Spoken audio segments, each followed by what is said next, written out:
Se dice comúnmente que los jueces hablan por sus fallos.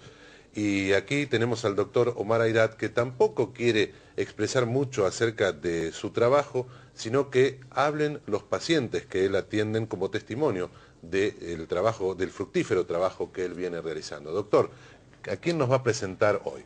Evidencias, como siempre digo, evidencias. Antes que el paciente Oscar dé el testimonio, paso por paso, cómo fue la enfermedad, quién se la diagnosticó y bueno, cómo llegó a mí, quería decir que hay muchos pacientes que vienen a la consulta con el tratamiento clásico para la esclerosis múltiple y preguntan si pueden hacerlo junto este tratamiento, que no hay ningún problema. Porque para que quede aclarado, si no la gente dice, no, si consumo, digamos, el tratamiento clásico no puedo hacer fitoterapia. Pueden hacer las dos cosas juntas o individuales, no hay ningún problema. Bien. Así que bueno, Oscar, lo dejo en tus manos y... Gracias, Oscar, por estar con No, por nosotros favor. hoy. Contanos un poquito cómo fue tu proceso en tu vida, ¿cuándo fue que comenzaste a ver los primeros síntomas? Bueno, comencé en el año 91 con fatigas musculares, cansancio, sobre todo, mucho cansancio, me costaba mucho caminar, pesadez en las piernas, sobre todo caminar la calle, hacer 2 cuadras no, ya no podía, tenía que sentarme 2 o 3 veces, descansar por lo menos 10 minutos Mm. para poder seguir ¿Qué avanzando. edad tenías en ese entonces? 28, 29 años por ahí andaba. O sea, joven, o sea, no había motivos por el cual estar tan cansado, ¿no?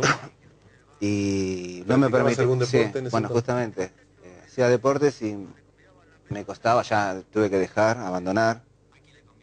A partir de ahí, bueno, empecé a hacer consultas por neurología y bueno, estuve internado en varias oportunidades, me han diagnosticado me han dado, mejor dicho, distintos diagnósticos, A ver, desde... vayamos por partes.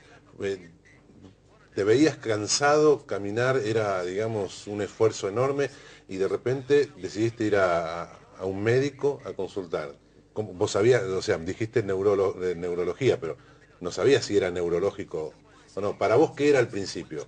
Está bien, en parte sí, podía sospechar, yo soy enfermero, Ah, y estaba trabajando, estaba en actividad en ese momento.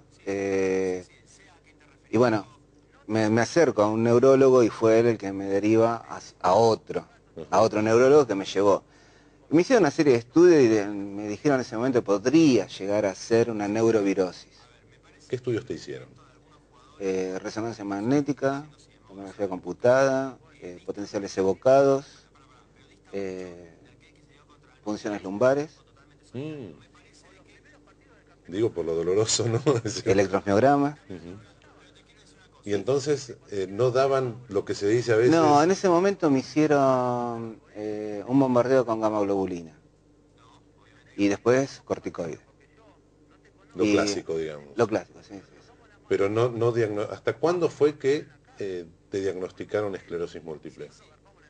El diagnóstico en sí fue en el último episodio que tuve, que fue en el año 98, empezó O a sea fines que de 98. estuviste 7 años sin un diagnóstico cierto. Sí, sí, sí, sí, sí, totalmente. Es más, me diagnosticaron también polineuritis, Guillain-Barré, Bueno, este, ya entonces, ya con Guillain Barré un adelanto, es decir, había, claro, había digamos, un... podía eh, llegar a haber un tratamiento, pero bueno, yo tampoco seguí el tratamiento a medida que iba mejorando, abandonaba en ese momento. como que haces una negación. Sí, total. Ujú.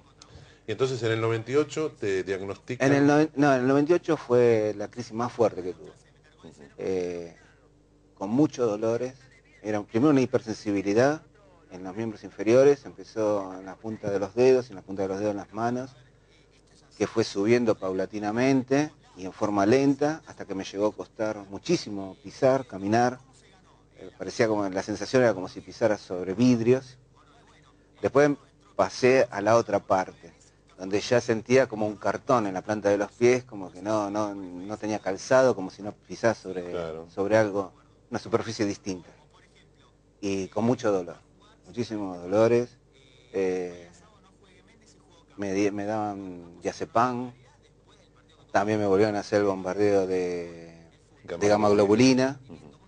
Y bueno, deciden internarme y en el periodo de internación, mientras nuevamente tomografías, resonancias, potenciales evocados, electromiogramas, las funciones lumbares, que debo tener más de 40, más de 40.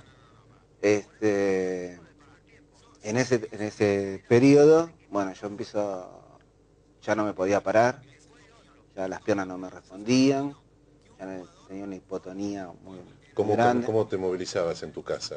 No, ya no estaba en mi casa. Ya me dejaron internado ya y estabas internado. iba progresivamente. ¿Y después de cuánto tiempo de estar internado te diagnostican No, correctamente? llevó tiempo sí. diagnosticarlo. Sí, bastante tiempo.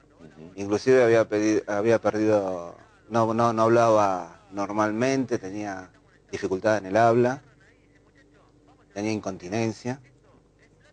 Qué valiente de decirlo, lo digo porque es lo más dificultoso de No, poder decir, ¿no? Y especialmente en un hombre, ¿no es cierto, doctor? Y es lo que, digamos, en la esclerosis múltiple son realmente dos los grandes problemas. Es la falta de motricidad, que es lo que se queja el paciente, y después viene la parte grave cuando hay incontinencia, porque ya viene la parte de pudor asociado, por supuesto, a la funcionalidad, ¿no? Claro, y además Y con los temores que conlleva decir, en el caso, bueno, estabas internado, pero hay personas que tal vez la van sobrellevando, pero justamente la incontinencia es la que los hace quedarse en casa por temor a exacto, estar en una reunión y de repente que que les pase lo sí, suceda. peor. seguro. Claro. Exacto. Ujú. Así que, ¿qué pensabas en ese momento? No, creo que, digamos, me he sentido como deprimido quizás en todo el periodo, calculo que un mes, por así decirlo, por darle un tiempo. Sí, sí, sí. Pero llegó un momento donde, primero conociendo un poco, sabiendo un poco de cómo son las cosas, me había hecho la idea de convivir y de vivir en una silla de ruedas. ¿Cómo sería mi vida en una silla de ruedas? O sea, ya lo estabas asumiendo. Lo estaba De asumiendo. aquí para Sí, adelante sí, esto es silla de ruedas, sí. es decir, el trabajo será el que se pueda tomar Aparte, perdón, o directamente a la invalidez, ¿no es cierto? exactamente, porque yo, por ejemplo, ya llegó un momento donde yo no agarraba un vaso de agua, por ejemplo, porque no tenía fuerzas en las manos, tenía unos movimientos torpes, no podía agarrar los cubiertos, así que me tenían que dar de comer, me ayudaban. Tuve mucha ayuda, eso debo reconocer que tuve mucha ayuda, de gente que conocía y de que no conocía. Qué bueno Pero también eso, ¿no? Ahora, ¿cómo llegás al doctor Airad estando, digamos, internado en un hospital, ahí con esos cuidados? este, llegó por intermedio de mi hermano, que lo conoció en un programa, eh, se comunicó con mi mamá se acercó, o lo llamó por teléfono, no sé exactamente, pero bueno, Claro. el mecanismo fue por intermedio de mi mamá. O sea, tu hermano que estaba alerta y dijo, Sí, sí, acá puede haber una solución, ¿no? sí, Y tu mamá que se dispuso porque vos no podías movilizarte. exactamente. Ujú. Es la que hizo la consulta a la madre, porque él estaba en silla de ruedas, Claro. no podía venir a la consulta.